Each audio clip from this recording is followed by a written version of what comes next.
to do. Again, let's just tell you how well we have prepared to make sure we take you down the wire until the last vote is declared in the last polling station we have in Assin North.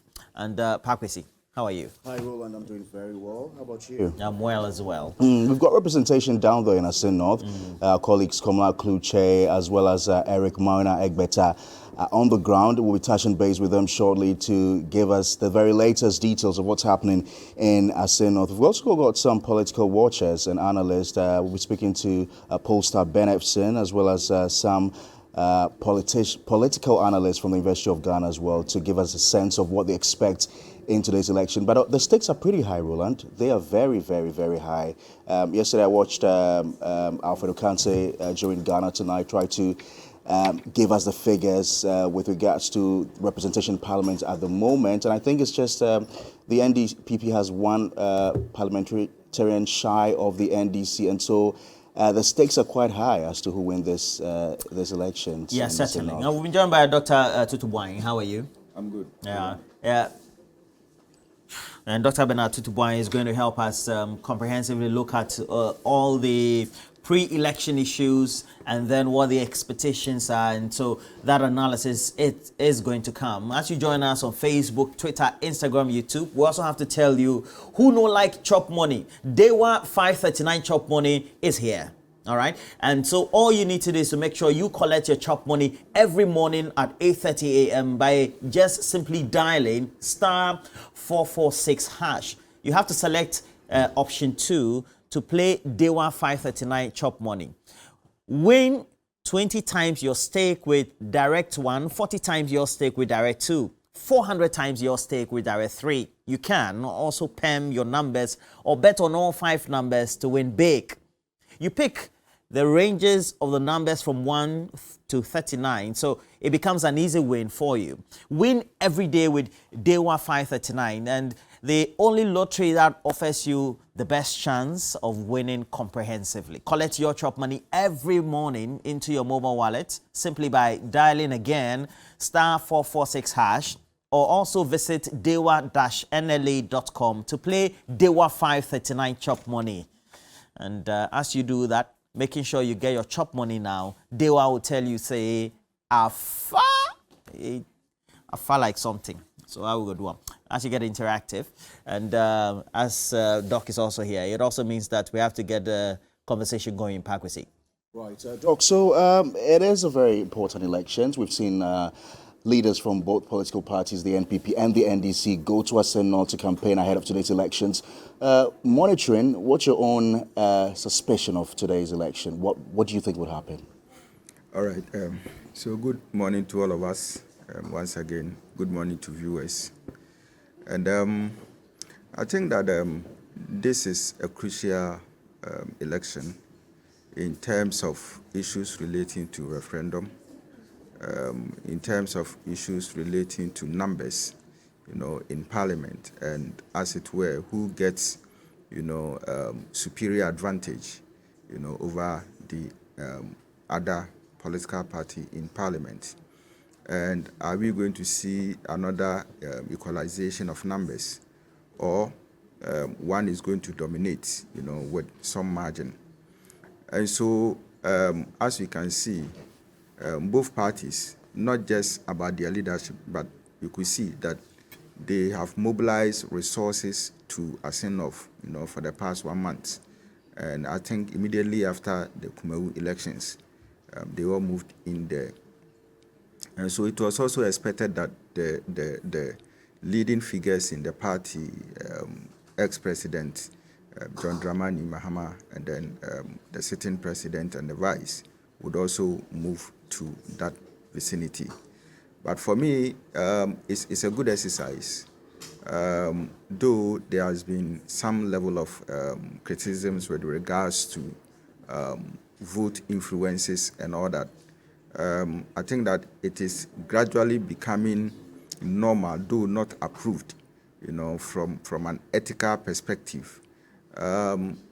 Vote buying gradually is creeping into our body politics. And I think that yesterday or something, the Speaker of Parliament, actually took a swap on that. And in fact, this morning we're just getting reports on the ground from one of our reporters, Roland Moina, tells us there are reports of voter inducement. Exactly. Beg your pardon, where he is, and we'll be touching base shortly with him for more details on this. But what will a win for the NPP mean? What would it mean? Yes, as I indicated earlier, it has to do with having an advantage, in Parliament with regards to their numbers.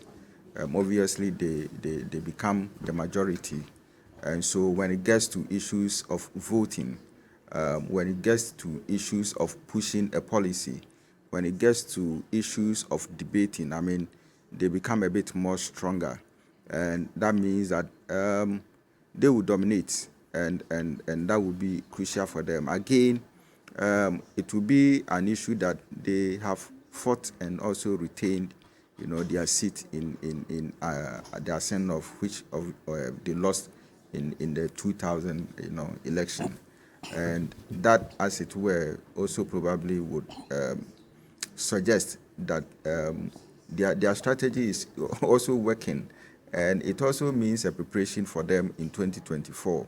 And so all these things put together, is something that the MPP cannot afford to lose. But on the contrary, we could also say that the NDC can also not afford to lose. And for me, the two candidates that they have are strong on the ground. They are popular with the people. Both of them have high credibilities and images, and that is where, as at now, when you check the info analytics survey, you would see that more than 6% of the population are undecided. A kind of thing that suggests to you that It could go either ways? Exactly. It could go either ways, The 6% actually will become the kingmakers, in this election. Earlier on, I wanted to indicate, you see, the two president, or the ex-president and the sitting president, their communication that they put up there, tells you some level of communication gap that we have in our body politics. All right. You see, as leaders, sometimes you intend to say certain things that probably will give people energy, energize them, energize your followers, but it also goes to say that in communication, and more especially in political communication, a single word, could sway votes. And that is very, very important. Now, when we check what the president said, trying to take himself off whatever court action that has been taken, against Assin, he ended up indicating that people shouldn't vote for Assin on the grounds that definitely when he's even giving the nod, he'll go back to jail, and that people shouldn't vote for someone who will go to jail. That in itself, from the information that I'm gathering, didn't sit well with the youth. Right. I'm going to ask you to hold on for me right now. Let's go live to the Assin North constituency. Our colleague Eric Mauna Egbeta joins us. Mauna, what can you report from where you are? Currently at the Dansame Assempaneye polling station. Just two polling stations here, the primary school 1 and 2, where some 940 individuals are expected to be voting. Just a while back, though, there was a Land Cruiser vehicle parked here with those individuals just in your short, waiting eagerly by the window side, where we saw monies being handed out as well from that vehicle to the voters. One of the individuals saying that I voted for a particular candidate, and as such, you should hand me something as well. And that was happening, what many would not like to see during a process like this. But Ken Thompson as well, in your short, he's an observer from the New Patriotic Party, also monitoring the process. And so that we witnessed just a short while ago, that white vehicle has moved much later. The video will be put on social media so viewers and listeners alike can see exactly what it is that we've witnessed here at the Assin Dansame electoral area. But voting has started at exactly 7 a.m. It started. While we're here, the Inspector General of Police and his convoy have just gone past where they're headed towards Assin Praso, which is the border area to the Ashanti region, just to monitor proceedings there as well. But there's the PSO vehicle by the police as well, special operation vehicle. There's the Farm Police unit as well, who are all present and stationed here, as well with a number of high-profile individuals from political parties alike. So we've seen Ken Thompson, some other individuals, well-known NPP followers, all from different parts of the country who are monitoring the election exercise here in the Asempanaye Dansama electoral area. Right, so what you're saying is that voting started about 25 minutes ago because it's 7:25 now. Does it look like adrenaline amongst the people is high? Are they turning out to vote? Yes, one individual who we interacted with was telling us that he was here as early as 2 a.m. Don't know how well that could be true, but before we got here, there was a queue already, and if I could just get a little closer, you just see in your shots as well that there are already queues that are formed up with people waiting in line to get the opportunity to be able to vote. But what has happened here as well is that the old and fragile have also been allowed the opportunity to take their turns first before the much young, energetic, and vibrant will be allowed to follow suit. And so the turnout is quite high as of now because there are queues that have already formed up. There are people who are waiting to take their turn to be a part of the election process here in the Assin North by-elections, Pakusi. When you look at the proceedings before today, especially in the area where you find the polling station, what had been the commentary of the residents before this morning regarding this election? Right. So we've been here, and the sentiment generally is that they tend to vote a lot more for the NPP than in other areas, that the president won comfortably here during the 2020 elections. And so the expectation really is that that will be the outcome. And so for a lot of the NPP folks here, they are seeking to go out and bring as many people as possible to the polling areas so that they can vote. But if you move just a little away, like some 50 meters away as well, there are indigents here who identify as NDC individuals in their open commentary as well, stating quite clearly that they want to vote in another direction as to how they want things to go here. And so, yes, the sentiment is that during the 2020 elections, it favored the NPP in these parts,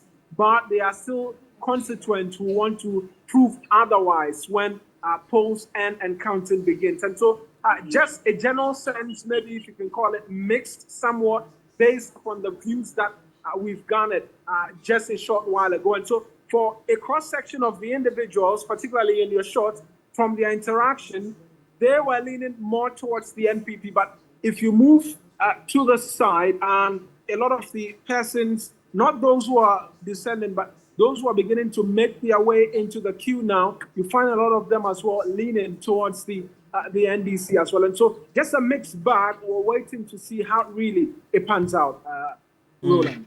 Okay, so ultimately it will mean that some directives will have to be followed. Yesterday, we know that the IGP did meet the political parties. There was also a directive that policemen of members of parliament should not be carrying guns. If you look at the presence of the security, in what state are they? So they are here in their numbers. We've shown you quite a few. And as well, they are not wielding any weapons. All that I've seen by a stretch in terms of things that can be used for crowd control are the batons. As to whether or not there is any weapon in these vehicles, that we cannot tell. But based off on the appearance alone, they are not wielding weapons. Now, another thing as well was that there was the need for easy identification of the police personnel who would be here. And so if I could just zoom in just a little bit on that officer there, he's in a very easy to identify uniform with the name embroidered on the uniform as well. And so that's been characteristic of the officers who've been present. A short while ago, I saw an individual who was wanting to look like a security official, just hanging around this place, wasn't in what we're seeing or what the expectation is based off on the conversations and the conclusions which were arrived at. But he's no longer here, and so we cannot draw conclusions just as certain if he's going to be lingering around any longer. But for the officers who are here and have been cited, they're in plain clothes without any ammunition whatsoever, and their names can be identified just on their uniforms, Roland. So the issue about voter inducement in this particular area, how extensive had it been? Was it just a rumor or a speculation or something of statement of fact? Well, this was something we saw for ourselves with our very own eyes. Unfortunately, from the distance with which we were seeing it, if I decide to use my phone, that won't be helpful in terms of getting it accurately. But we have it on camera, and so in a short while, we'll just put that video out. It's not speculation, something that I saw along with my other colleagues who were here, and I actually made sure that we could get that on tape as well. And so it's not something that's happening now. It happened a short while ago. It's moved on, and so that's not happening at this particular point again. But it happened a short while ago. We'll be around just a short while more and then see for ourselves if we can catch further glimpses of any activity like that. But Bernard Nchibo was the Ashanti Regional Chair of the NPP as well, also known as Chairman Wootuli. He's also just arrived, granting a media interview there as they continue to crisscross the various, the 18 electoral areas, the governing New Patriotic Party, they continue to crisscross because quite a number of their individuals are observers who are moving about designated electoral or polling stations that they've been given. But on the question of the inducement, yes, I saw it for myself, reason why I was able to speak to it. We would want you to get closer to Nchibo Isiakon, the Ashanti Regional Chair for the NPP, and see whether we can have a word or two from him. But as you do that journey towards him, let's see what he has to say. Right, Chairman, you speak English for us, TV3. Right, so just talk to us briefly. You're here, you're monitoring the process. How has it been like so far? At the moment, it's very peaceful. This is an election. This is what everybody is expecting to be. So we have, they are voting. So once they are voting, we hope everything will be peaceful. So this is what at the moment we want, for everybody to come out to vote. We've seen that you've deployed quite a number of your party faithfuls across the various polling stations. What is the strategy for you as the ruling party in wanting to win the seat back? As usual, we as an MPP, you should have your agent in everywhere. So we have them here. So everybody is here. And it's not only us. Everybody who has contested also have an agent here. So we hope at the end of the day, NPP will win. Right. Chairman, just finally on what appears to be concerns, and some of which we have seen about persons wanting to hand over money to individuals to have them vote in a particular way. For you in the NPP, I won't want to ask directly if this is a strategy you want to adopt, but does it concern you that there could be possibilities of voter inducement, people wanting to buy votes? I'm here. I haven't seen anybody doing that at the moment. I have seen there's a peaceful, everybody is voting very peaceful. This is what at the moment I can talk about. Right then. Many thanks. So that's Chairman Wontumi. Just a few words from him as he goes round taking salute and also observing the entire election process. Asked on whether or not voter inducement will be a matter of concern to him. He says that he's just got here, he's not seen anything and so cannot speak to it. But Roland, the process is continuing nonetheless, and voting is proceeding. Okay. So which are the adjoining polling stations you could also likely go to after this one?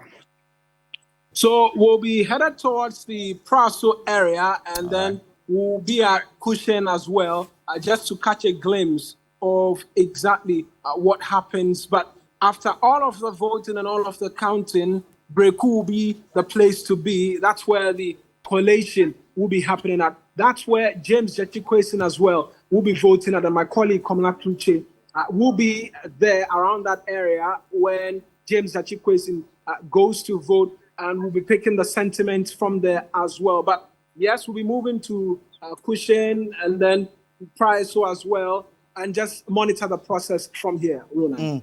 Eric, in the last 1 week, we know Assin North had become the hotspot of political activity, with every important politician headed there. Beyond Mr. Nchibwe, have you seen any of the political bigwigs within the NPP or the NDC hovering around the polling stations? So Nchibwe will be the first, if we can call it the real big fish that we've cited just as now. We spoke to Kojo Frimpong as well, who was in the another electoral area just a short while ago as well. And so, but in terms of the biggest of big fishes, really, he appears to be the very first. Obviously, Ken Thompson as well in your shot a short while ago. But in terms of regional executives, potential ministers, members of parliament, he is the first. But obviously, like I've mentioned, Kojo Frimpong, Ken Thompson, they are very well-known members of the NPP as well. On the side of the NDC, but we're still moving around. The expectation is that when we begin to get into a lot more of the hinterlands, because based off on the conversations from yesterday, there's been deliberate deployment that they will be present at a number of the areas which it's quite challenging to get to because access roads there are not very well, they've not been constructed properly. The roads are deplorable. And so there's a deliberate effort to have them be there. We'll move there as well and get a sense as to exactly what's happening and pick their thoughts from there as well, Pakistan. Eric, before we let go of you and establish contact with Komla Kluche as well, this attempted vote buying involving a Land Cruiser. I'm sure you took pictures or videos of that. It will be really exciting to put this out and, of course, to draw the public's attention to it. Because, you know, in the previous elections, we've taken pictures of people attempting to buy votes and put it out there, and we've had the special prosecutor intervene in such matters. So I'm sure you have pictures or videos of that activity as well. Yes, there's a video. Like I was mentioning, I mean, my phone will not allow, because a professional camera will always be able to zoom in and zoom in better than an ordinary phone would. And so that has been captured. We're just waiting, and then we can put that together, and then we can have it readily available so everybody can get to see.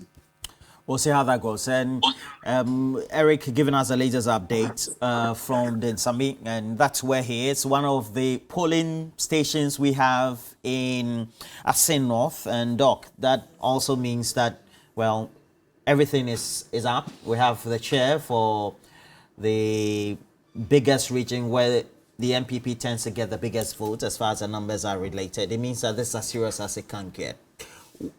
Today, it's not for campaigning. How are these individuals who will be present at the voter polling stations expected to comport themselves in the first place, especially looking at how electrified the atmosphere has been to today? So from what we're seeing on the pictures we are seeing, you can see that the polling stations are calm. At least for the one that the one that we've seen so far, the place is calm. And the reporter also has not yet reported on any incidents of violence. And I think that the police must be commended for the effort, the IGP, the strategies he has put in place, how he has put his men together, and all that.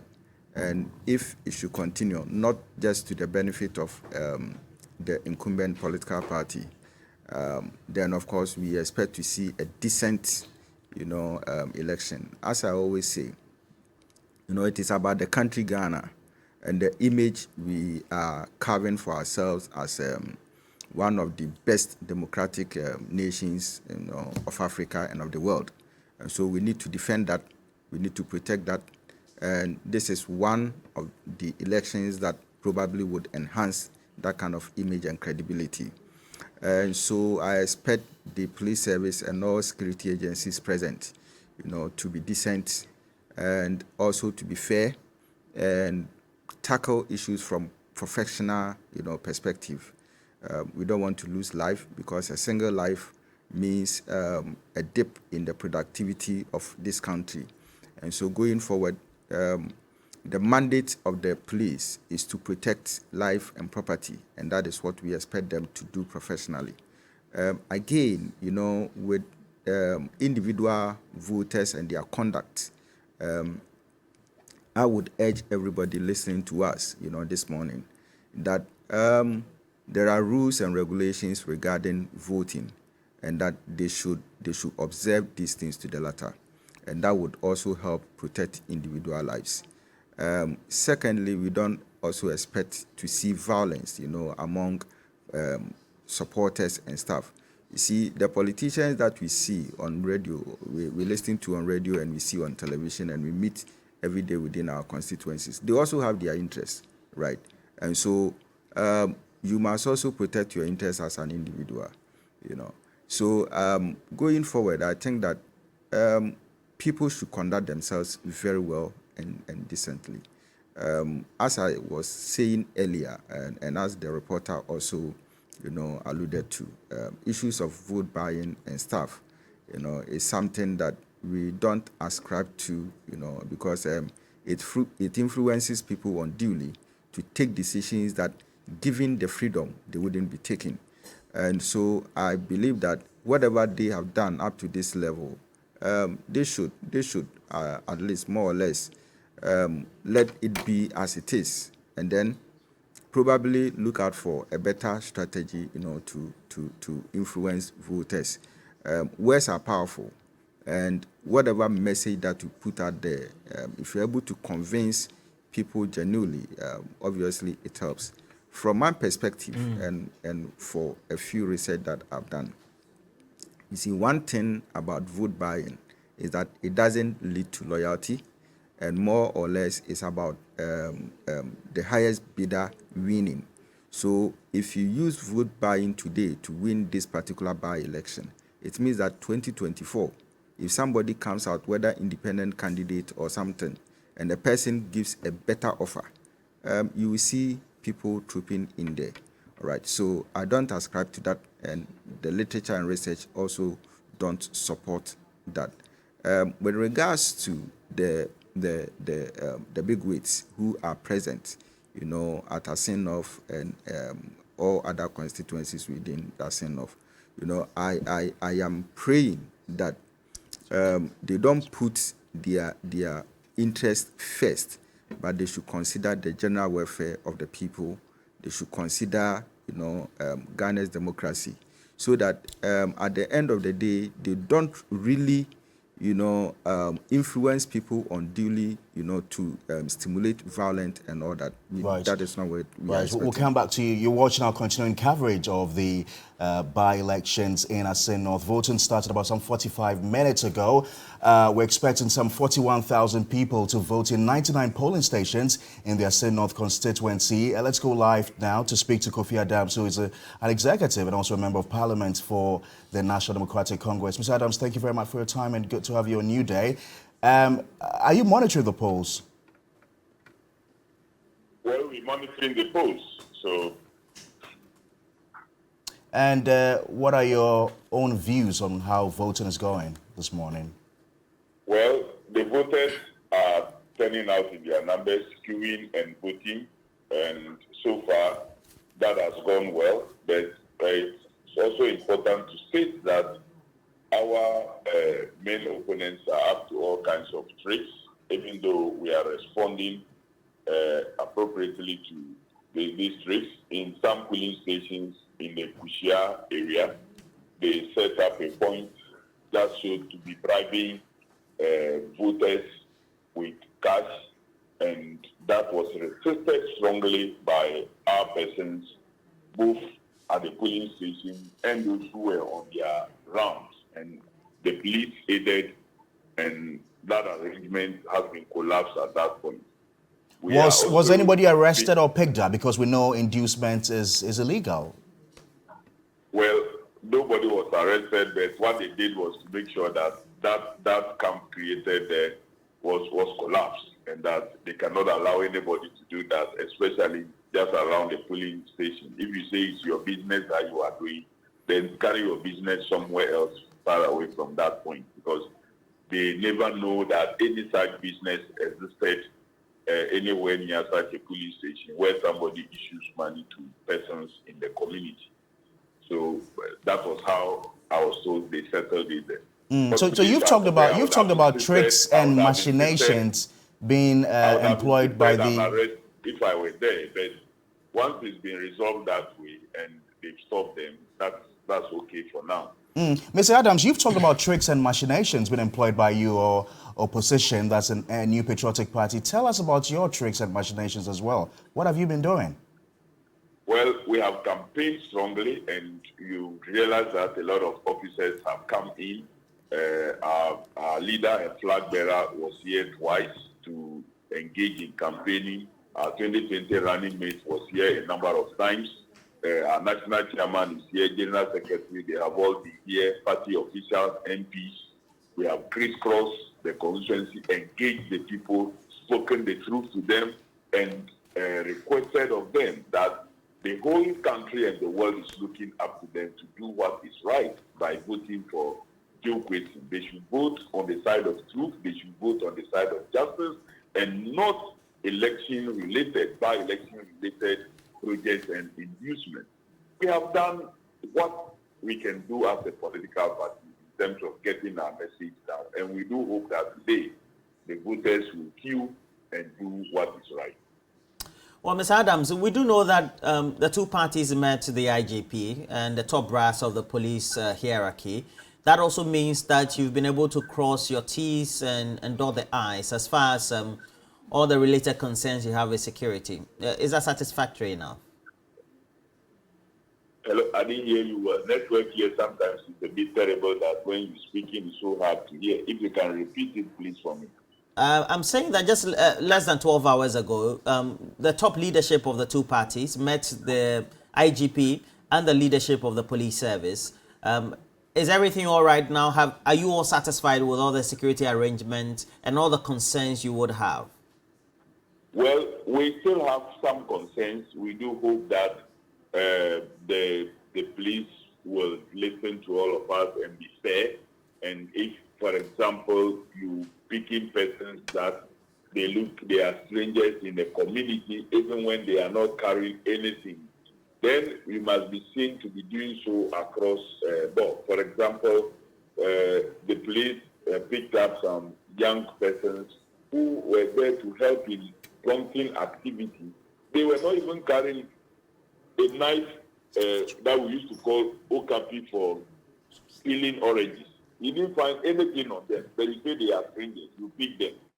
in the same area that you have MPP parked other persons, when they reported to that, then they also have similar persons who are also strangers in town there. You said nobody has reported to you about it and do not act. Such actions we don't think is fair. And so we still have some concerns. But as you say that so far, not bad, but we are watching. So in the compiled report as well, that you agreed with the police service that they also wanted to deploy drones. So we saw samples of the drones. Have you seen the drones this morning so far? And how are they working? I haven't seen drones yet for the areas that I have visited. I have not seen any drone. I don't know the areas. Maybe we have 99 polling stations, and I have not done much yet. And so I have covered less than 10% of the polling stations. And so maybe I will encounter those drones later, because the police will not give you the details as to where they will be deploying those drones. They didn't also say that they will do so in all polling stations. So maybe they have some targeted areas. However, I've seen a lot of their motorbikes. Some of them are still on their vehicles being moved to vantage points. The police presence is good. A lot of checkpoints have been created across the constituency. And so we are hoping that they are here to be very professional, and they will not allow anybody, even if the person is wearing their uniform, to misbehave. That's very important. That not even those wearing their uniform or any other security uniform will be allowed to misbehave. There are concerns that the two parties, the content of your messaging, the NDC on the other hand, saying that if the gentleman, Jechikwesen, is not voted for, it gives the MPP and the presidency the upper hand to so-called block the passage of the anti-LGBT law. And then also on the other hand, the president also saying that Jechikwesen is a candidate for hell, for jail, so to speak. What do you make of it? Well, it's funny to have them present such kind of message. James Jechikwesen qualifies to contest, and it's so clear. The matter that is against him is in court, and we know that at the end of the day, he will be vindicated. Is that political witch hunting?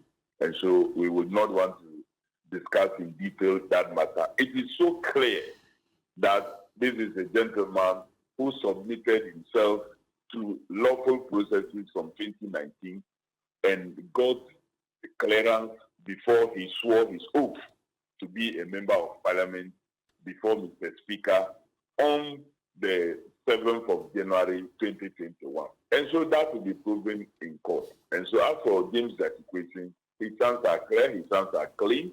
He's shown loyalty, he shows commitment to the state, he's shown commitment and loyalty to his constituency. That explains why he came down to this constituency to register and didn't register in another constituency and in another region, and so on and so forth. So the people know who they will be voting for.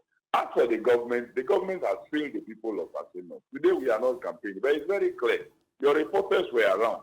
As they went round, they saw every development you can talk about in Assin North was what was done by the NDC. Whether it is culverts, whether it is electrification, whether it is school infrastructure, everything here was done by the NDC. Nothing here for MPP to show. Okay. Thank you very much, Mr. Kofi Adams. We hope to have you again within the period as you go around the monitoring exercise for the election that is taking place in Assin North to the various polling stations. And Dr. Wine, we also do know that considerably issues of inducements or any form of arms giving or some level of exchanges should not be encouraged in any day. Yes, so as I alluded to earlier, you see, it tends to affect, the giver or wherever the source of, this kind of I call it political bribery. All right. Political bribery. Bribery, yeah. And it comes in different forms. So whichever form that it comes, it's a benefit to the constituents. But at the end of the day, you are just showing, some kind of path which cannot be, sustainable. In the sense that you give today, tomorrow you are not in a position to give. So whatever happens is your own doing, all right? More or less like shooting yourself in the foot. So it is not something that should be encouraged. And again, it puts undue influence on people's intentions and decisions in voting, all right? So given the freedom, the person is saying that this is not a candidate of my choice. But because of the inducement, the person decides that, okay, I will go that direction. Finally, whatever goodie that you gave, whatever bribe that you gave, and then you got your due. At the end of the day, you are not able to deliver, to the expectation of the constituency or the constituents. So what happens? You just created a mess, within that constituency. And as it were, if there are issues of underdevelopment, you have created that kind of suffering, you see. So even if you get to parliament, and again, you are not able to influence policy, you are not able to contribute to debate, and you don't even deliver to the benefit of your constituency, what have you done? You've not done anything good to this nation. Right, just hold on for so us. it We're becomes going a to waste go of live time. to Assin North again. Voting in the by-elections has started, almost 1 hour into voting. We're expecting some 41,000 people to vote in 99 polling stations in Assin North constituency. We've got our roving reporters in the region, Komala Kluche, as well as Eric Marina Egbeta, who we spoke to a while ago. In the course of the day, we'll be bringing you more updates on voting within the area. Let me go live to the phone lines now and speak to Ernest Owusu-Bempah, who's a Deputy Communications Director of the New Patriotic Party. Mr. Owusu-Bempah, thank you very much for joining us here on New Day. There have been allegations of vote buying on the part of the New Patriotic Party, the party that you represent. How do you respond to that? Hello. Hello. Hi, Ernest. Can you hear me? Yes, I can hear you. Right. I was just asking about allegations of vote buying made against you by the NDC. Is it not too early? How do you respond to that? Very good morning to you and your guys out there. What I can say is that NDC and their penchant of propaganda, we just started the election just a few hours ago, and they are the only people who can see that people are sharing money. You can ask your reporters out there that everything is going on. Some of our people are just coming out. Every individual is coming out from their various homes to go and vote. We are monitoring what is going on, and we've not seen anybody giving out money to any voter to go and vote. Well, Ernest, I can confirm to you that one of our reporters has actually corroborated that report. We're yet to know whether it's coming from the camp of the NDC or the NPP, but indeed our reporters have confirmed to us that there are attempts to influence voters. Well, what I can say is that, the polling stations, the distances between the polling stations are very far. I mean, when you talk about maybe going from Asempaneye to maybe Kamsi, it will take you about 2 miles or 7 miles to get there. And giving somebody, a party person, transport to go and then take a car and go and vote in that. Most of them work in Fosu, most of them work in the major towns, and going out there and giving them money, I don't think there's a problem with that. Because most of our rural folks, most of them don't have enough money to transport themselves to their various areas. And if somebody gives them money to go and vote for their party, most of them will come to the coordinators and ask them that they need some transportation to go. I don't think this is a problem.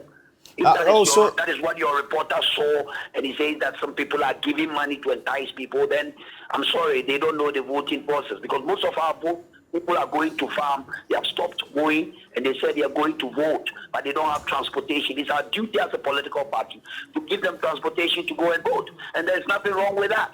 In America and other places, they go to people's homes and canvass people to come out and vote.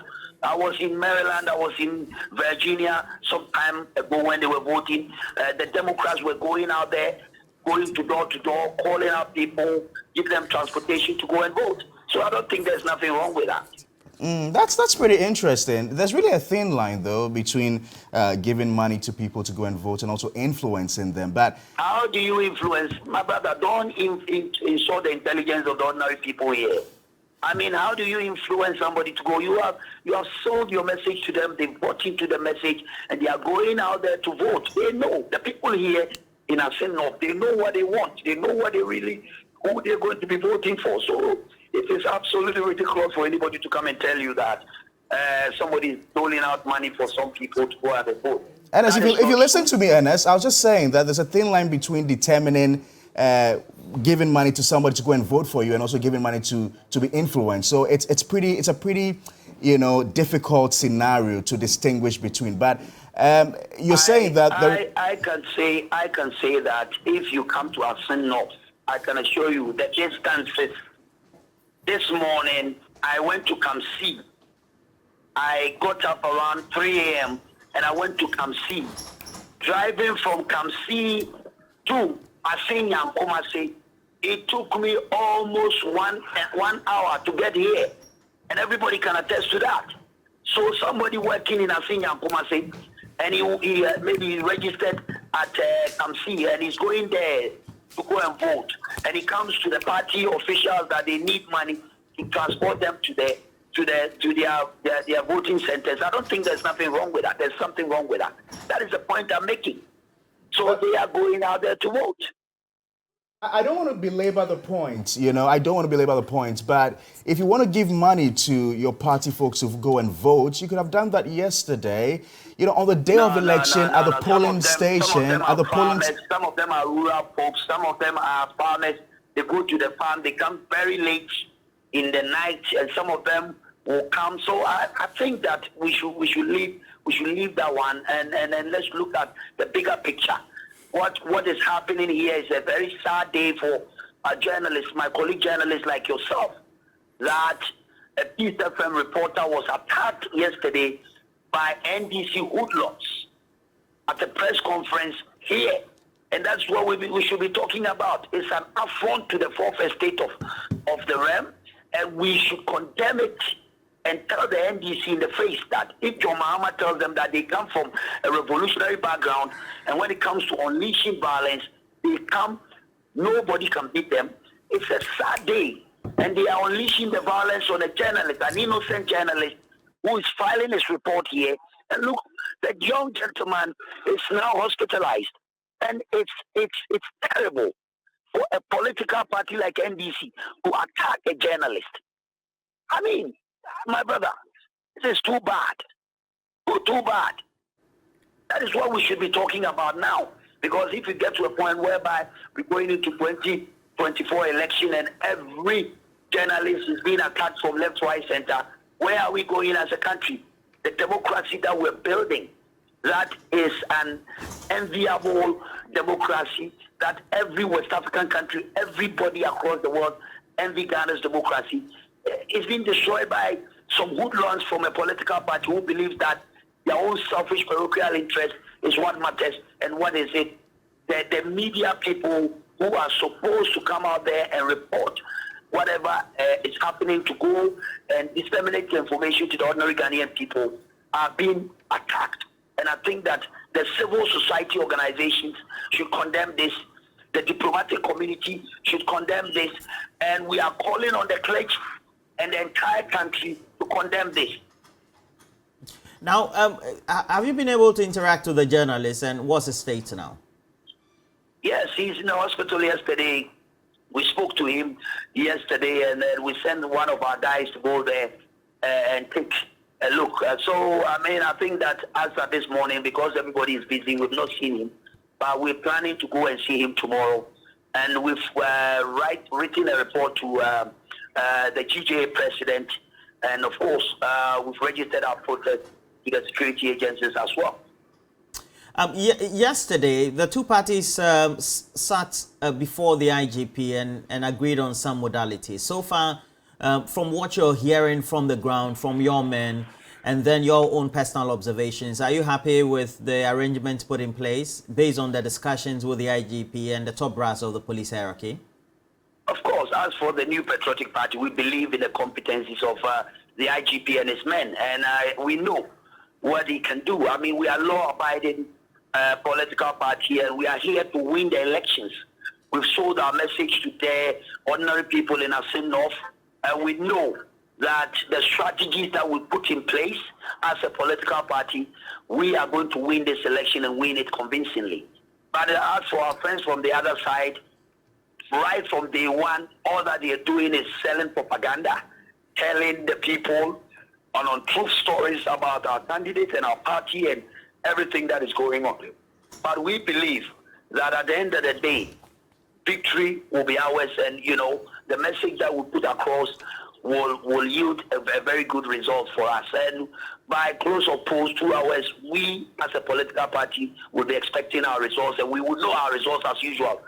MPP as a political party, we have our strategies in place, and we will know our results maybe 2 or 3 hours after poll, so that we will be ready to declare Charles Opoku the new parliamentary candidate for Assin North. Now, you criticizing the NDC for their message also brings to mind what the president had said consistently within the period when he was at Assin North on the podium and also in the chips and I'm sure in personal interactions that Jachikwesin was a candidate for jail.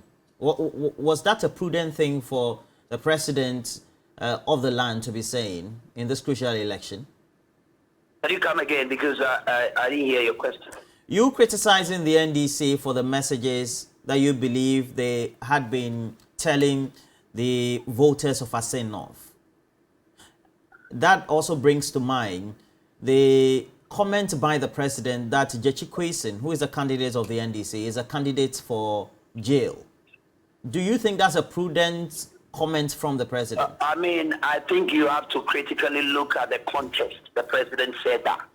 The context of the statement. I mean, he was talking generally about what context is that? And the candidate, the political parties and their candidate and where they belong. And then he factored in the fact that the political party, him is not the president, he is the president, he has his candidate, and he's interested in his candidate to win so that he can bring development to the people. If Jachikwesin becomes the parliamentary candidate, it will be difficult to lobby for projects for the people of Assin North. So the president said that in context. How about the former president coming here and attacking the judiciary? The judiciary, the justices of the Supreme Court, for conniving with the MPP to sack Jachikwesin from Parliament. This is a former president. These words were coming from not any other person, the former president of the Republic of Ghana, John Dramani Mahama, bastardizing and attacking the judiciary of this country. And it's a sad day. This is what you should be talking about.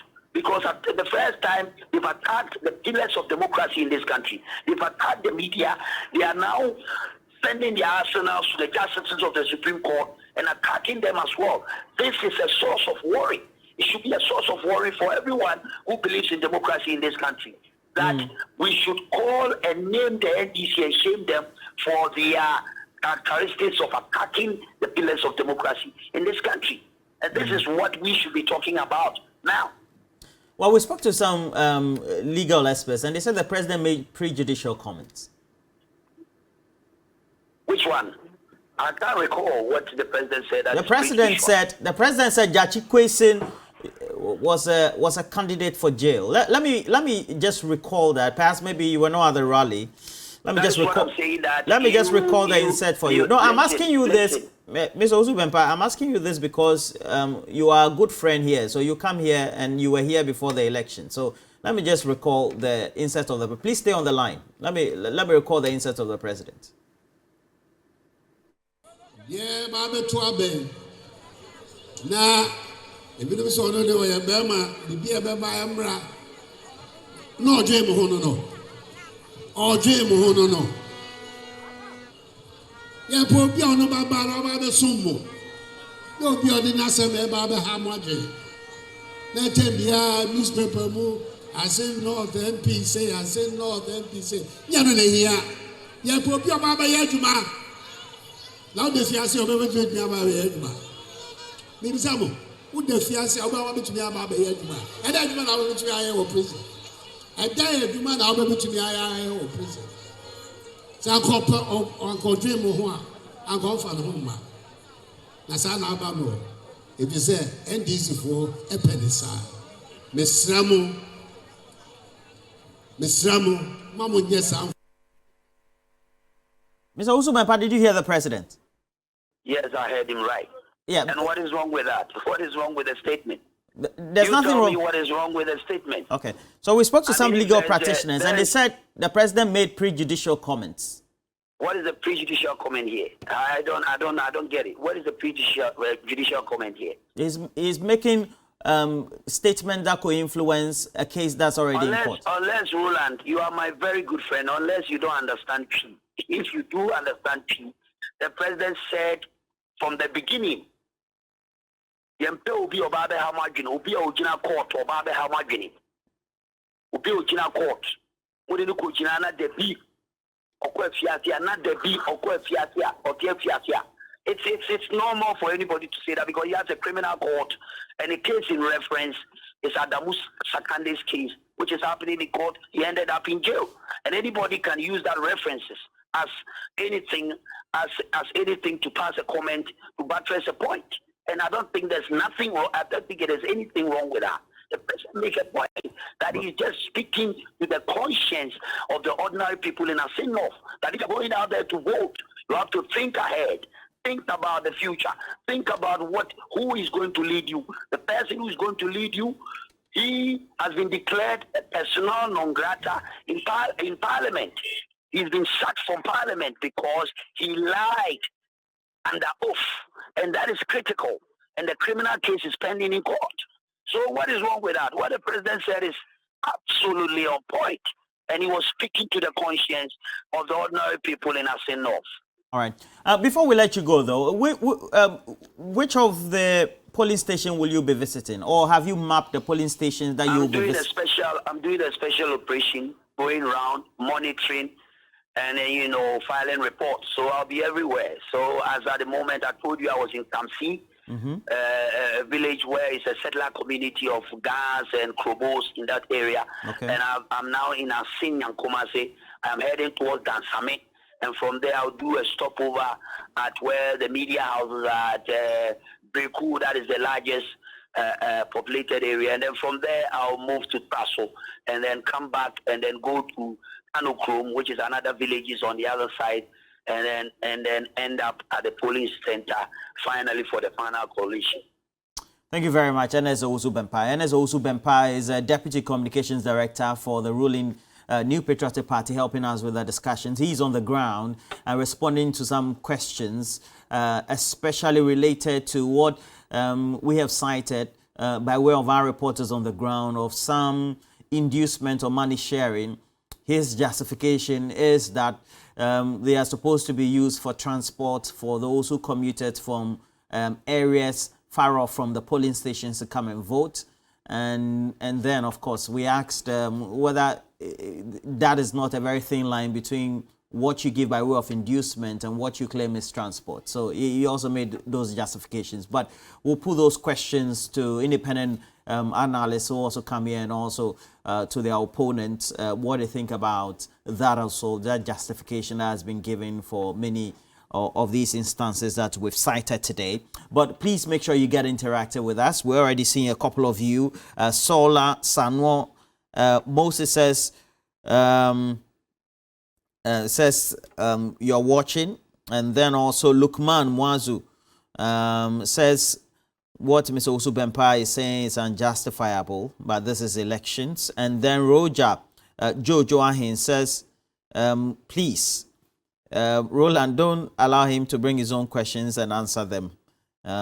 Anyway, he's also a player in the political game, so he's allowed to talk and then also make his point well known. Christina Akosia says, okay, we've heard you, Mr. Owusu Bempa. And then we have Evans Blay says, these are serious national issues that all of us need to discuss. So as far as this is concerned, you are with your election command center right here on TV3NewDay as we bring you the beginning of the continuous coverage we're going to give you from Assin North right to when the election goes to the wire, when the last vote from the last polling station is declared and we have the compiled results, and then we begin to know towards who will represent the residents of Assin North in Parliament as it is. Pakwesi.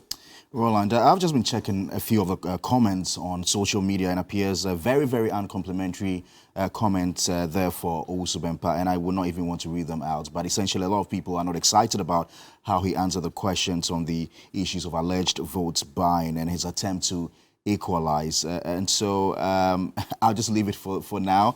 We're told we've got John Mahama's insert. He's been talking during the campaigning period in Assin North. Let's hear what he had to say about voting, and then we'll go back to Assin North to establish contact with our correspondent there, Komla Kluche. A very frontal one from John Dramani Mahama to His Excellency the President Nana Akufo-Addo on the comparison of James Gyakye Quayson to the late Adamu Dramani Sakande. Enti omanpenye ntimi mbedada Assin North for emma omondwen se Sakande die ene Gyakye Quayson die eye baako. Sakande called prison because odintro or the passports ni sie. Gyakye Quayson one for passports ni sie. Answer ne beto aba amano e wa Assin North na Canada for agye to mu se wonye ye man ba biu. Enti ano bone be no aye.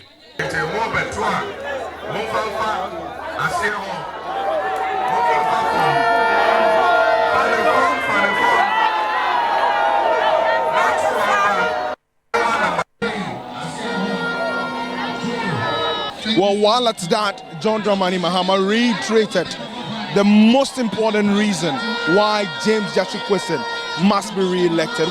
Assin North for abatu amobetui enye kwa enye abatu eye to say abatu ayato kane 2020, 2016, 2012, 2008, 2000 enye sa abatu ni bi we nyame ensa ewom if he say nyame ehu amani hu a Ghana for FM na eto de bia nyame fa kwan bi so se na be ya obetwe nipa so na ode ahye Assin North for nsa se asotwe ha e wo se yema MPP no mu hu se enyoma nkoyie no ode ahye mo nsa. Well, as this is the final wrap, he's leaving, but he's leaving the people with one message that the NDC must come back to power in 2024, but this must be that launch pad to which the NDC must be brought back to power, because it is also a test case for the MPP. Komla Kluche, TV3 News, Assin Angel.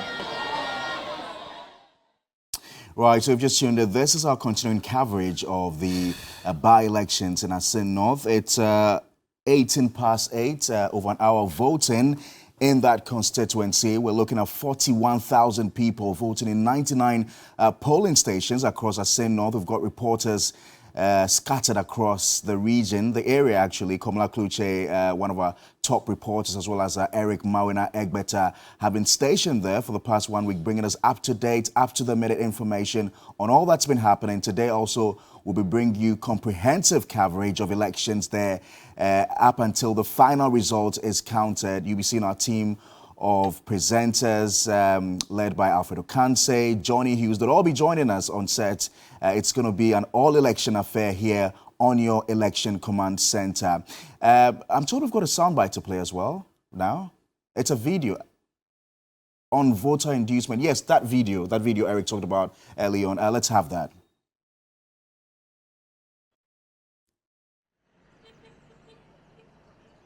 Yeah, so these are the videos that came to us this morning. Eric Mauna Egbeta was right there at the center of the activity, and you can see that white car there parked, and you see the indigents of Assin North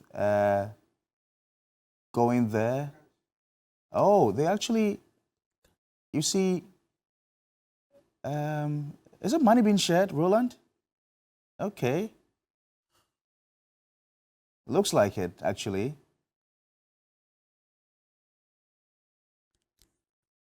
Okay. And so what Owusu Bempa tries to explain to us is that it's a normal procedure that, you know, okay, so I see money there.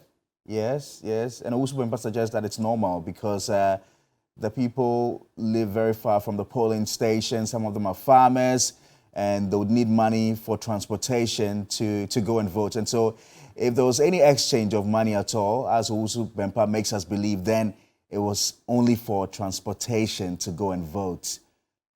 So, you know, the jury's out there. You make your own conclusions. Send us a message.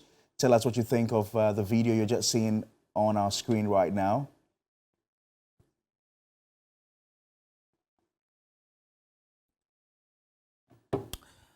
And we have one of the key leaders of the MPP who also are on the ground. Actually, he's in the picture we just showed you, Mr. Alfred Thompson. He's also a regular on the show. Good morning to you, Mr. Alfred Thompson.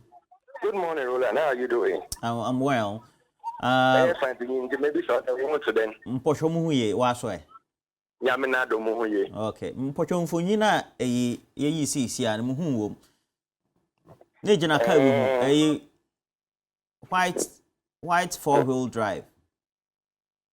Oh, I was working around that place. Okay, they were sharing money to the bystanders. Are you sharing money to some of the voters? Okay.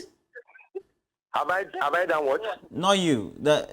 Is there an operation to give money to some of the voters? And why is that being done? Yes. No, nobody is giving money here. Okay. We are bringing voters out to come and vote, especially the old.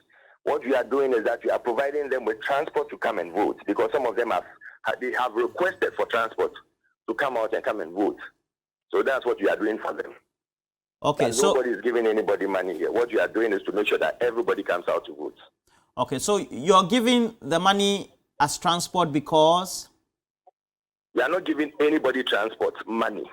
We've provided a taxi for those who claim they needed a taxi to come and vote, We've organized cars for those who want to come out and vote, to come and vote. You haven't given anybody money for transport. I didn't say that.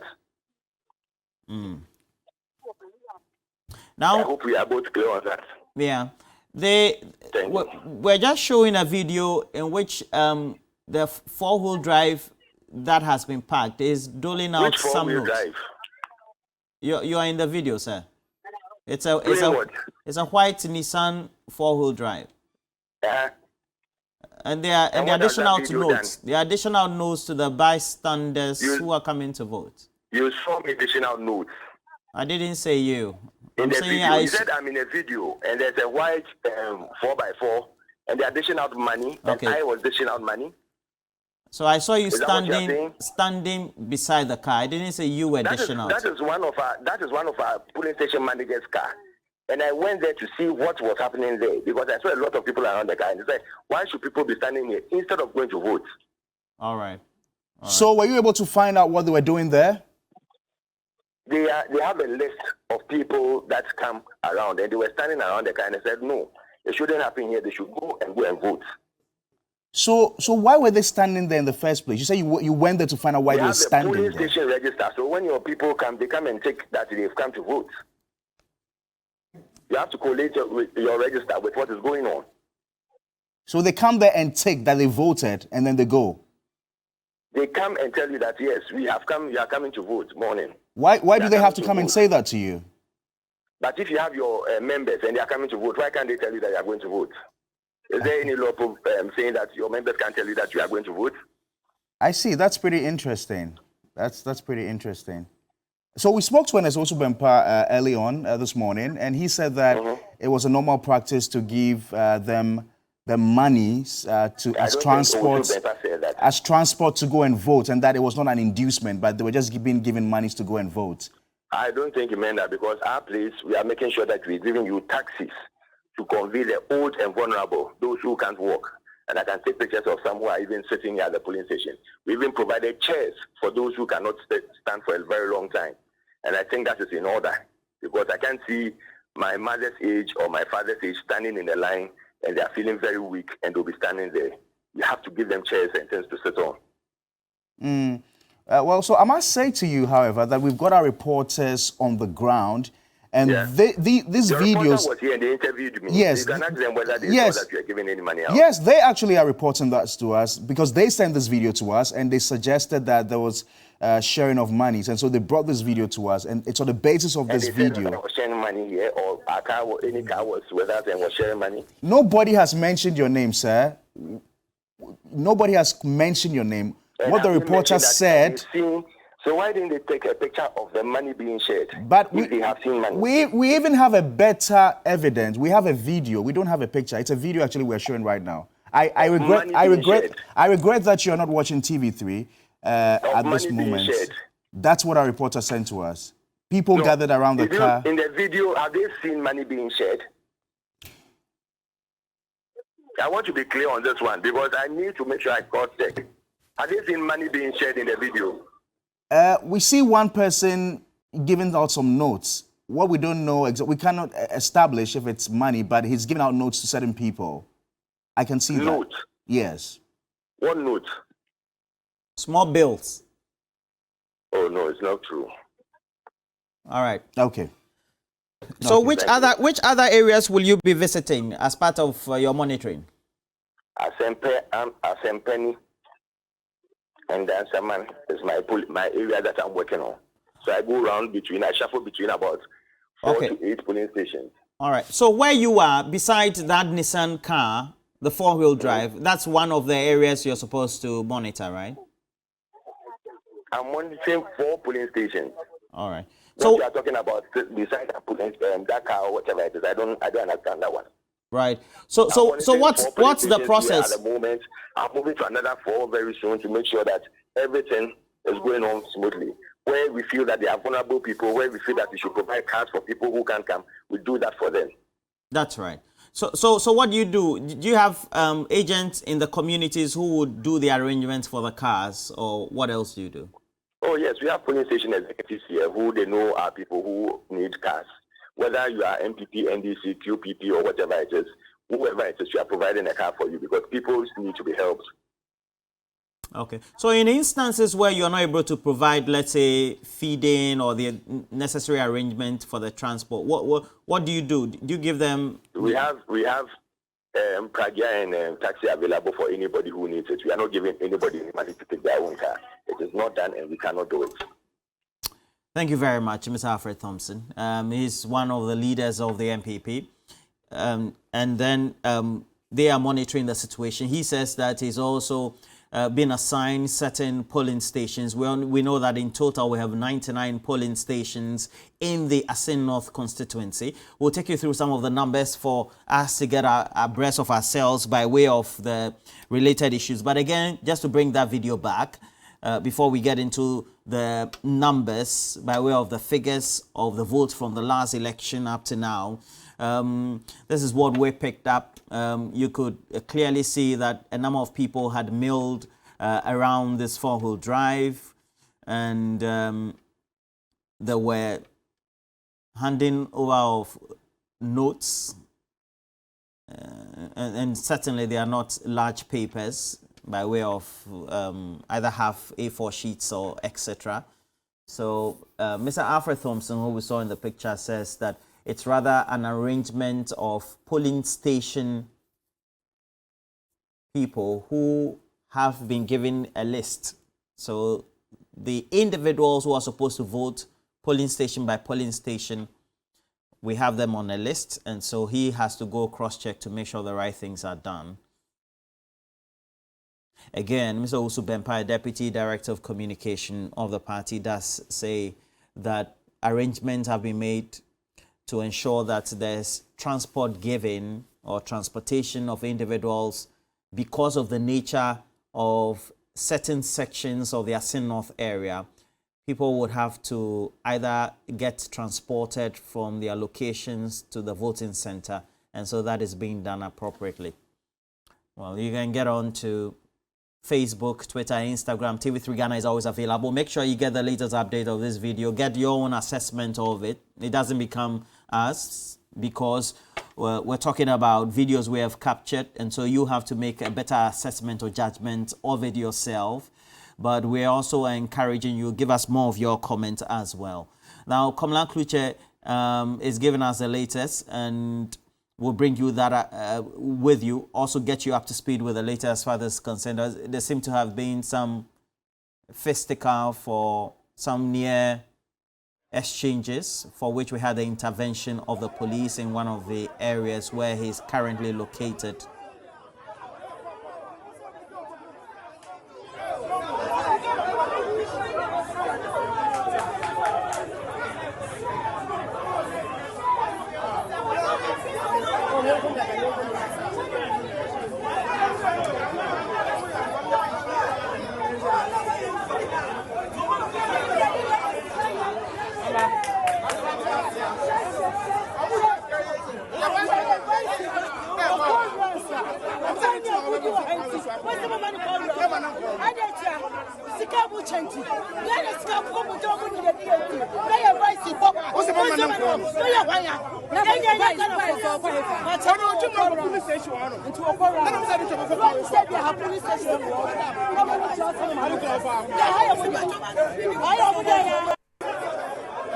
Well, so we have this generating or captured in one of those communities where we have individuals who seem to be in a certain state of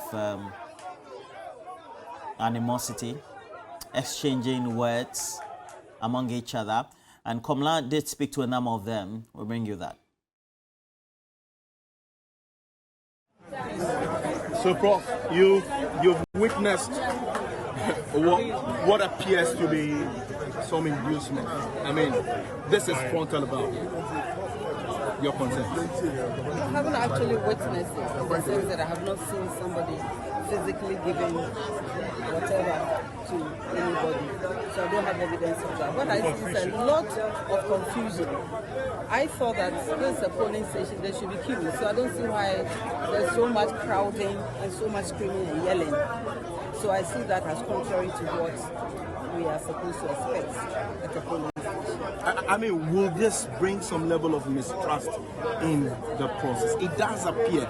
The people who are residents here are saying that there's inducement in that house. They go in there, pick whatever there is they're sharing, then they go and vote, or when they're done, they go back there and take whatever there is. If this is what is happening, we know it is illegal.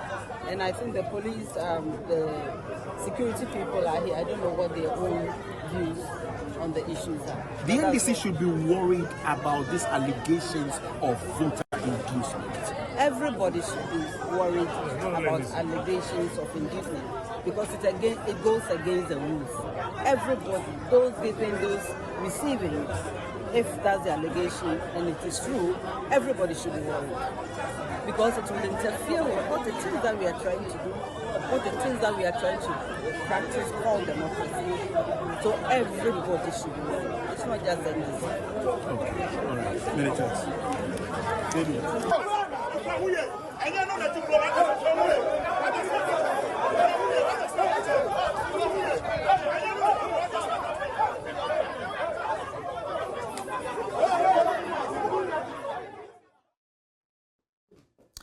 We have Komla Kluche raised joining us. And Komla, which community, as at the time you spoke to Professor Agyeman, that you had those difficulties among those residents? And what were they arguing about? Roland, can you hear me? Yes, I can. In which community were you, or police station or area were you, where you had Professor Nana Agyeman, where they had those residents exchanging words? Okay, so this where I am currently is the district capital, which is Reku. I can tell you that it's been a bit chaotic over here. If you look, there are several polling stations. I can count 1, 2, 3, 4, and okay, so about 5 polling stations in this locality. But the concern of the people is the fact that there are houses around the polling station that there's inducement ongoing there. If you listen to the people, some of them, I mean, they go into the houses, they pick whatever the race that has been given to them, and then they go into the queue, then they vote. Or those who go into the queue and then they vote, when they are done, they go into the house. The people or the residents suspect that these are individuals who are not even from the constituency who are doing it. Surprisingly, the police are dotted all over the place and know about these confusions and the concerns.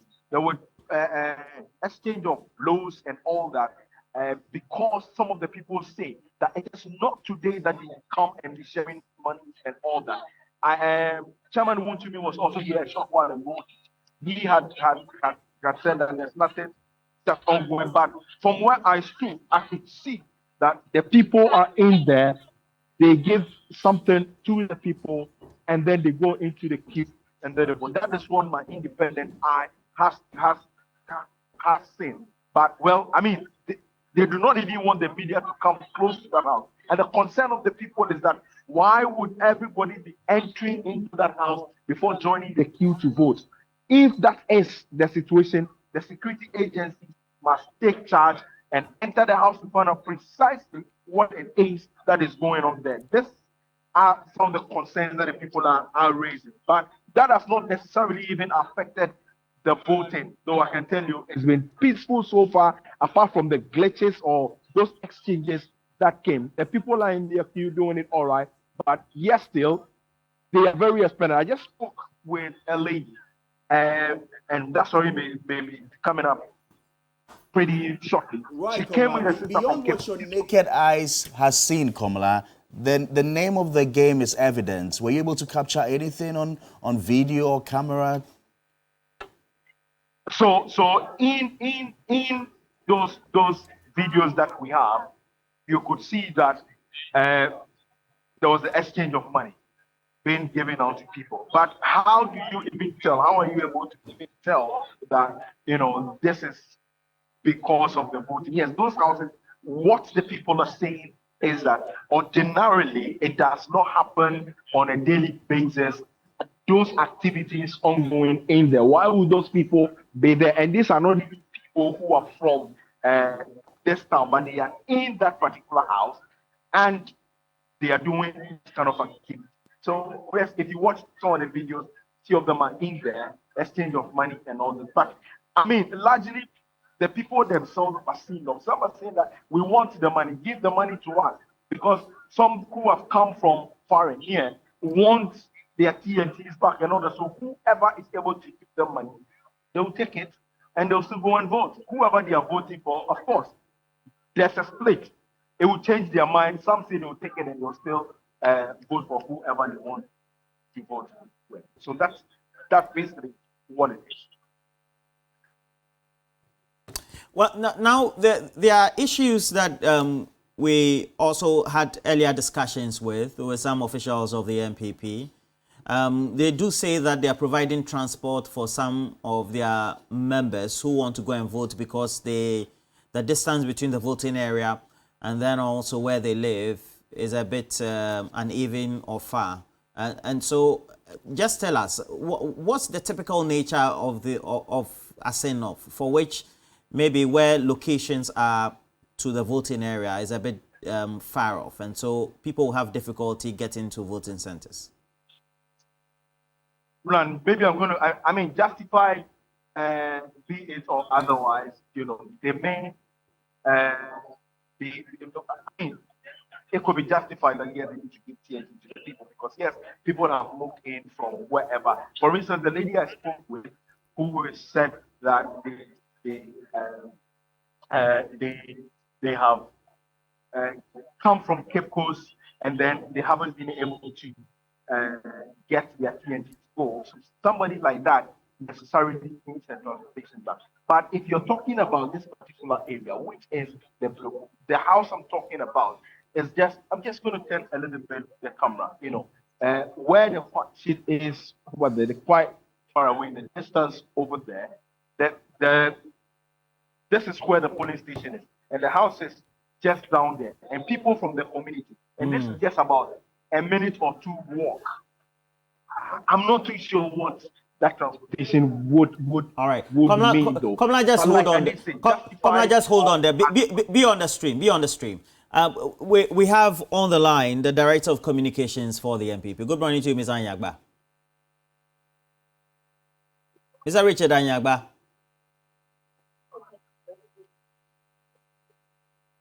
Mr. Richard Anyagba. Yes, can you hear me? I can hear you. Good morning to you. Very good morning, Chief. Yeah, great. So far, the areas you've monitored, how has voting been like for you, based on your own observations? Well, thank you very much. I haven't been to too many places yet. Okay. But the reports I am getting suggest that voting is proceeding quite smoothly. I've heard a few things about the NDC's moves on the ground, but those are things that I'm sure you have heard. Concerns about sharing money, individuals like Honorable Special Forces cited sharing money in areas such as Dominacy and police station around that area. But apart from those incidents, I think that generally the voting is proceeding peacefully, and that's what we pray would be the outcome today. At the end of the day, there will be peace, and the NPP will win. I know the lines in some of the areas are not too good, so if you can raise your voice for me. I think I got some pointers in there. You are saying that you've picked up, based on your intel and then your own, your people's observations or your officers' observations on ground, that the other side, the NDC, are sharing money. That's the report I have gotten You've this gotten morning. so far. That's what I've gotten so far, particularly in areas around Dominacy. I'm told that the Honorable Forcing walking around those areas was cited advancing money for people to go and vote. But generally, the key point I want to make, if you can hear me, is that the voting so far has been proceeding peacefully, and we expect it to continue that way the rest of the day. We have also been on the ground. We've captured some few incidents. There's even an incident in time. We've not able to get closer to get those pictures, but an earlier one in one of the polling areas in which a four-wheel drive parks and is issuing out some notes. That, of course, individuals take. Okay. The explanation that the Deputy Director of Communications, Osu Bempa, does give, as well as Mr. Alfred Thompson, who's actually captured in that video, is that there are people who live far off, and so they have to be given means of transport, that is the cars, etc. Mr. Osu Bempa, however, says that sometimes transport also would have to be given, and that is supposed to enable them get to the polling stations. How do we differentiate between what is given in money or note as transport or as what is made to induce individuals? Well, thank you very much. I can tell you without any shade of doubt that as a party, as a government, or as a party, there isn't any such allocation for anybody or any facilitation to the extent for people to go and vote. I can probably imagine what Osu Bempa was referring to be individual efforts seeking to help people, but then it's not a coordinated party effort to do that. That's a very huge investment. I don't think that the party has the capacity to extend that amount. But if Osu Bempa indeed considered that, then I suppose what he was trying to speak to is maybe some individual efforts to help people to vote. I could do that. I think I recall instances where I think in Kubawu, a cousin of a friend of mine who went there from Accra with me around 2 o'clock called his colleagues around and said, well, have you voted? They said no. They said, why? Well, because we don't have a means to get there. And he gave them 50 cities or so to take transport to go and vote. That's an individual effort. But what you are saying, as a party, there isn't any coordinated efforts to do that. All right. So once these come to our notice, we should take it that these are individuals who are facilitating this. It's their own initiative. Well, yeah, or maybe we will have to examine the instances, but the fact of my point is that as a party, we don't have a project such as that to facilitate people's movement, as you would see that take this and then go and vote.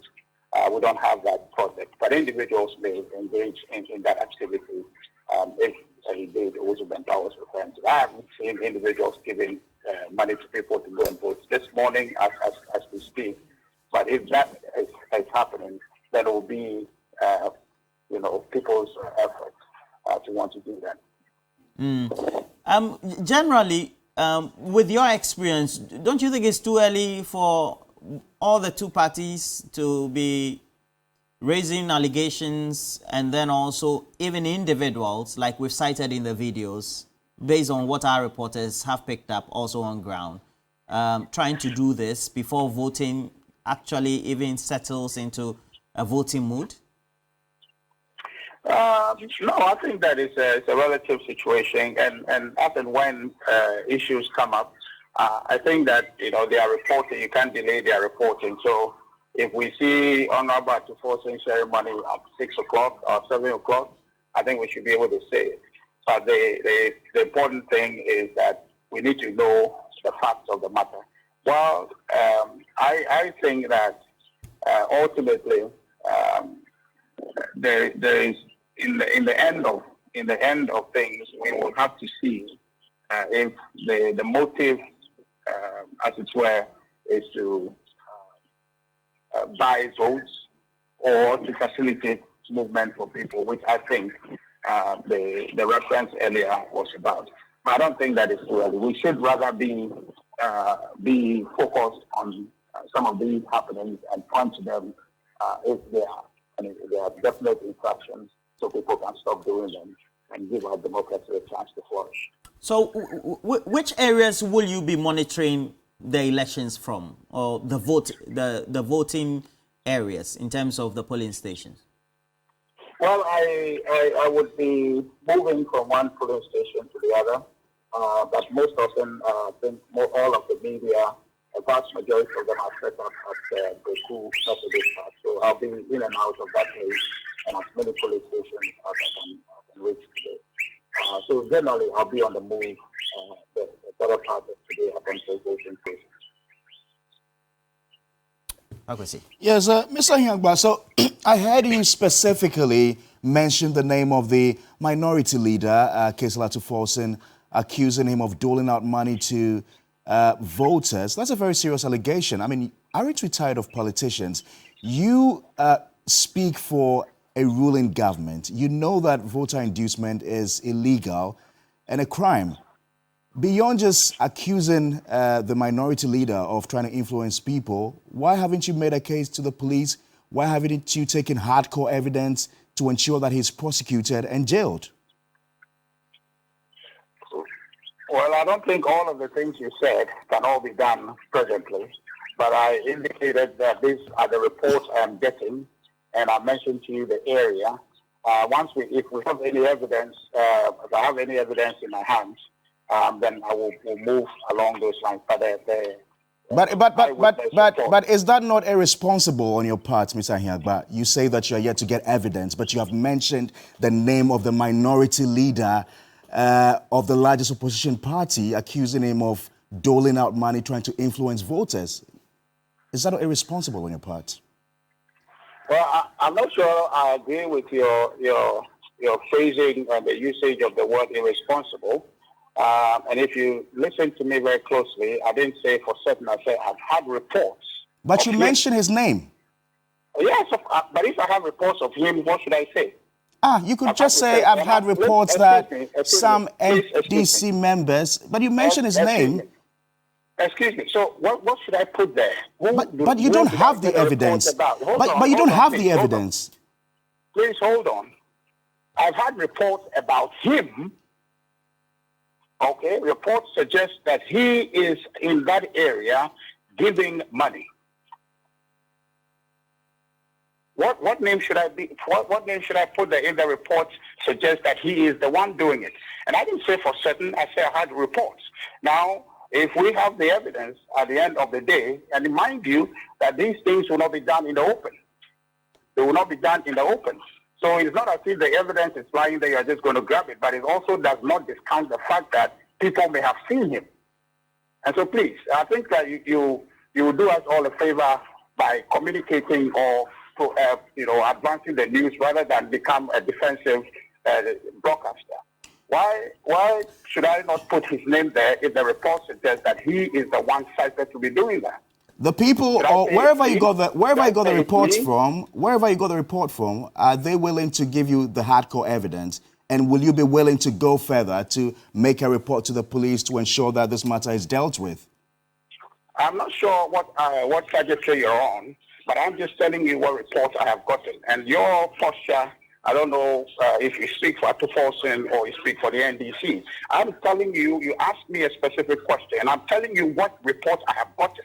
Why are you fixated on this idea of evidence here, evidence there? Mr. Hyangba, I don't speak for any political party here. Okay, I'm sure you know as well as I know that voter buying to communicate the news, what position you are taking suggests that you are being defensive, and I think you are defending Atuforsen. If the reports I have told you that I have heard, if you have a problem with it, just let your listeners be the judge. But you are taking a position as though that you are Atuforsen's spokesperson. Mr. Hyangba, if you would allow me, Mr. Hyangba, I am asking questions. Please listen to me. Listen to me, sir. Listen to me. I am asking you questions. I will not sit here. This morning, Mr. Hyangba, just listen to me. We haven't mentioned the name of any individual here this morning. Not in the NPP or in the NDC. You speak for the NPP. You have mentioned the name of the minority leader. And you think that I should take it hook, line, and sinker and not ask you for evidence? And when I ask you for evidence, you accuse me of speaking for the NDC. Is that fair? I wouldn't sit here and allow anybody to mention your name. Okay, as having influenced anybody without evidence. Evidence is the name of the game. I'm just doing my job, so don't accuse me of speaking for the NDC, please. You are not in a courtroom, are you? Are you in a courtroom? You are not in a courtroom, my friend. I'm supposed to give my viewers and my listeners facts. I can't allow just anybody to spew anything and then we consume that. If you invite me to your show, please allow me to speak. Okay, you're being too defensive. You are to be a conveyor belt for the news. If you ask for evidence and I have it, fine, I will give you the evidence. But if I don't have the evidence, you don't become a judge trying to inquire where is your evidence. You are not a court. You are not a judge. Please. Mr. Hyangba, thank you very much. Thank you very much. Thank you very much. We appreciate your time. Thank you very much. Komala Kluche is standing by in Assin North. Komala, what's the latest? What do you have? Okay, so the minority chief whip is here. His boss, that's Dr. has been mentioned by Richard again, but the English state chief that he has forced ceremony. I just have been here.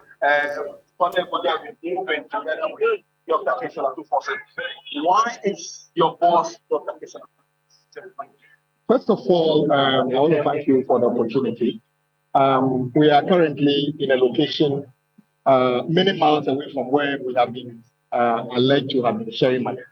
We have been in this community since morning. We haven't been to any other community. So first of all, the basis of the allegation is false. We haven't been to anyone. So NPP must apologize. We haven't been to Odumasi. I don't even know where Odumasi is. We are here, where you are standing. If we are at Odumasi, exactly. What I don't know Okumasi. That is the truth. I've been to many polling stations. I work polling station names and other things. So first of all, if you claim that somebody has committed a crime, assuming you say somebody stole something in Ho, meanwhile the person is in America, you know that the person making the allegation. However, I can tell you that we've seen many houses around this place, this community. I am sure you probably have evidence yourself of MPP allegedly sharing 200 Ghana cedi per person, inducing them to go and vote. They did the same thing at Kumewu. So NDC, we're in a position we don't look. I don't even have a ban. Yes. Philip, so this is a candidate of the MPP. Chief, just good morning. Just a quick word. Can we get a quick word from me on this? Just a quick word. Are you okay so far? Okay, so well, I mean, they are not going to talk. They are not going to talk. Sorry, that was a brief interaction with the candidate of the MPP, Charles Opoku, short. But let me come back to Yes. Briefly, the allegation is that it's the NDC that is sharing money. First of all, I just saw you trying to speak to the MPP candidate at the polling station. Are you aware that he's not even got a vote here? He's not even coming to vote. But you have other people to vote. Okay, NDC is not sharing any money. We are a party in opposition. We don't have much money. We are relying on the integrity and the help of others. I'm really joined down now by my leader. Yes, I've been together with him the whole day. We haven't been to outside of this place. That we have been sharing money out to Dumasi. I mean, look at it. I think it's not a plan. Yes. So Dr. Kessler, you've been sharing money with your talk. Is that it? Somebody just I'm sorry. Move your car. Move your car. We've been told to relocate. So I'll just do a quick intro to him. It's been a very difficult one.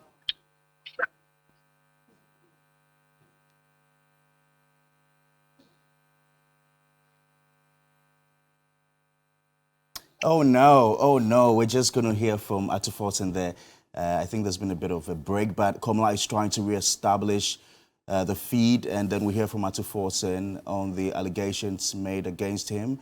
You're still watching our continuing coverage of the Assin North by-elections. Over 40,000 people expected to vote in 99 polling stations across the constituency. Already, it's heated with allegations of vote buying on the part of both the NPP and the NDC as well. But we're told that voter turnout is quite encouraging. The people are quite determined to vote to elect their parliamentarian. A lot's going on, Roland. And it looks like the penchant for the parties to get people to go to the polling stations to vote is high.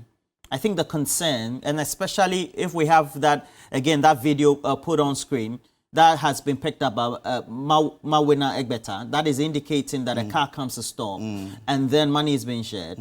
So you ask the question directly to leaders of the MPP while that is done. And then the question is then thrown back at you. Why are you being a conveyor belt? Which nobody is. We're just asking you critical questions. And the reality is, when you see that money is being shared, you have to ask, is this supposed not to induce people? Right. And if that is so, that's voter buying. That's right. And this has been tagged as one of the things that tend to mar our elections. Undermining our democracy. Atuforton is speaking. And as far as this is concerned, we have to straight away get on to see whether we can get that insight from Atuforton.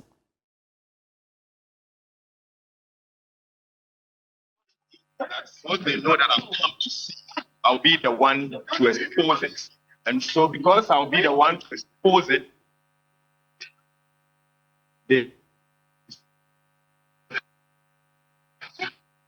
and so they have to put a word out there that can only lie without providing evidence. I've never been anywhere apart from the all day. Poll started 7 o'clock. I was here 5:30. I've been to the command center of the NDC.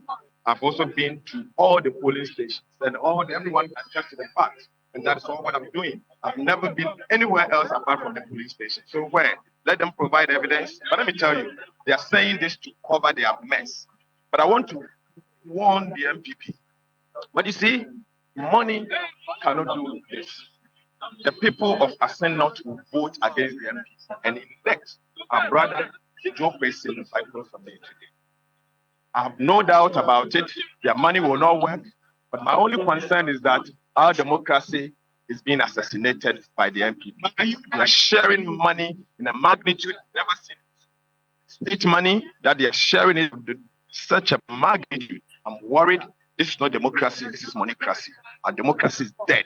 The MPs have killed it. That's what it is. Do you have any evidence on? Oh yes. Oh yes. So they are accusing you also. I can take you there now.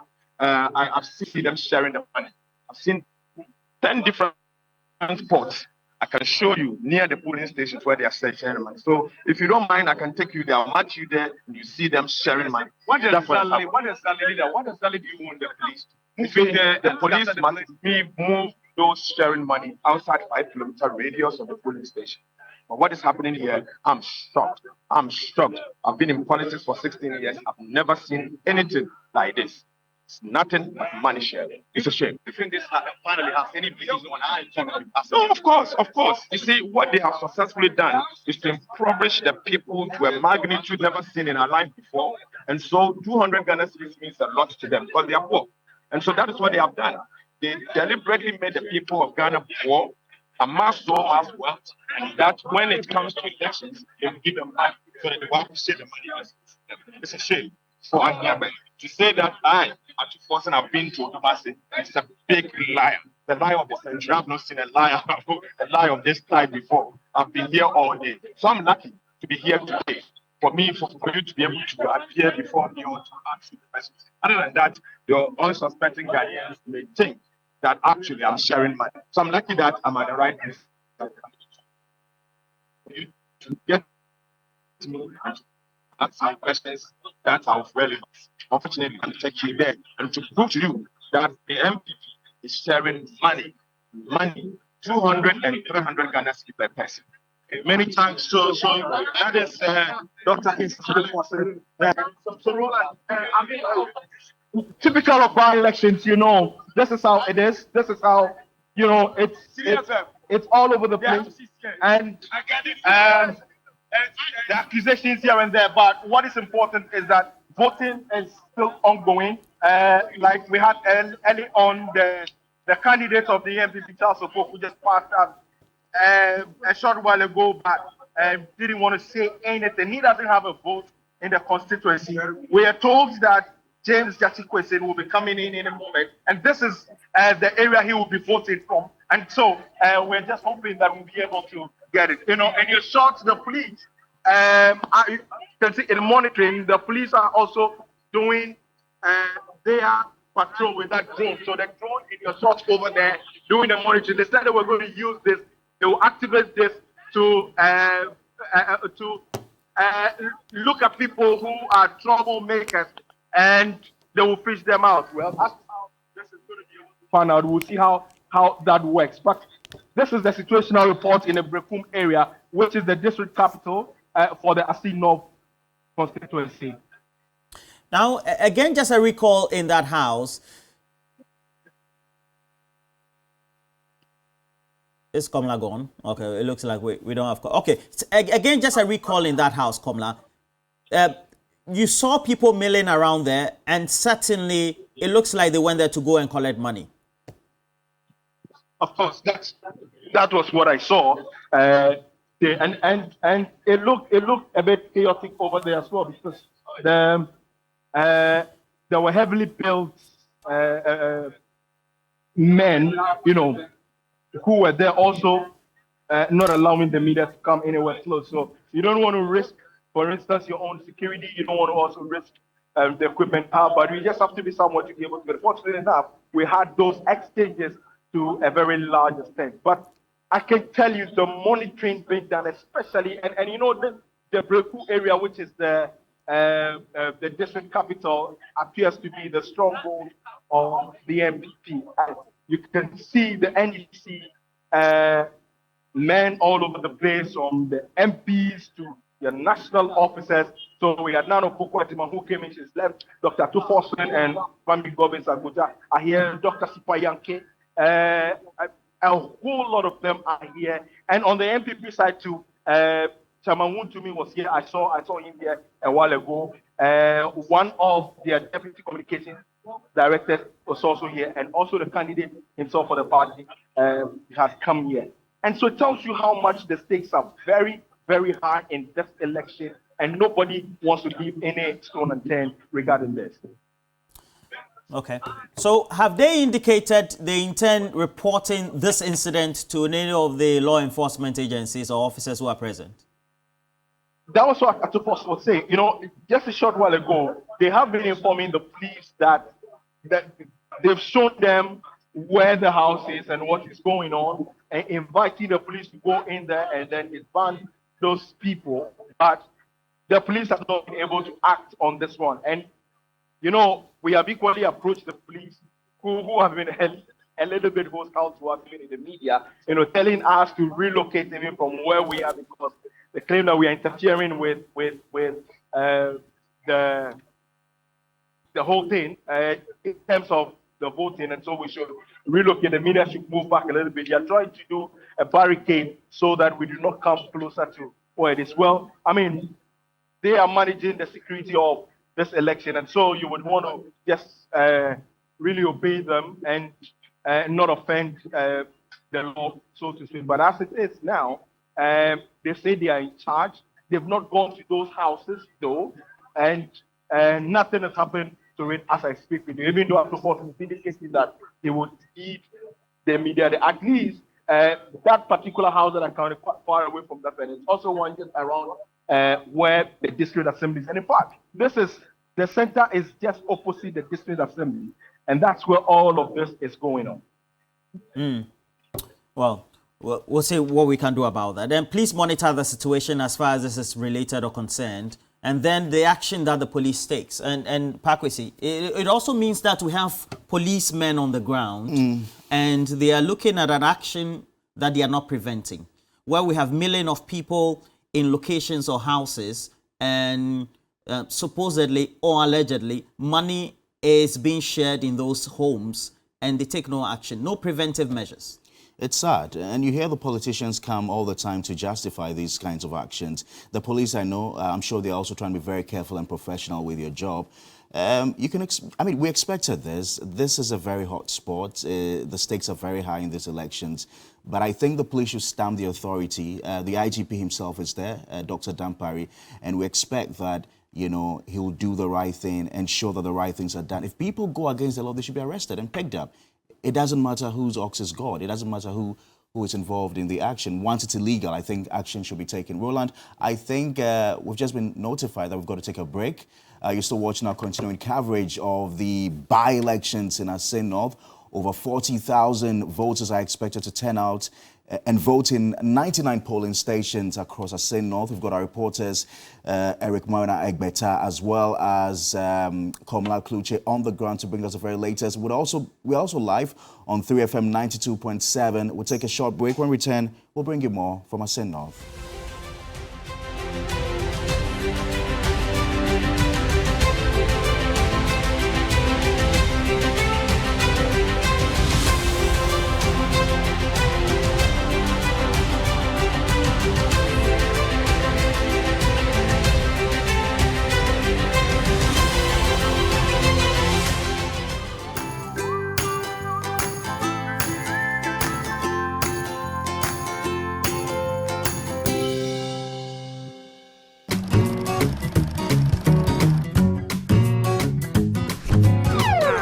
Extra work, I dare for you.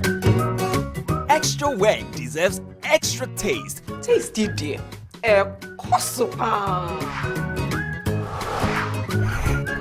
Plus, we've added extra crackers in each bag. Royal King Cracker. Take choke your hunger. This advert is FDA approved.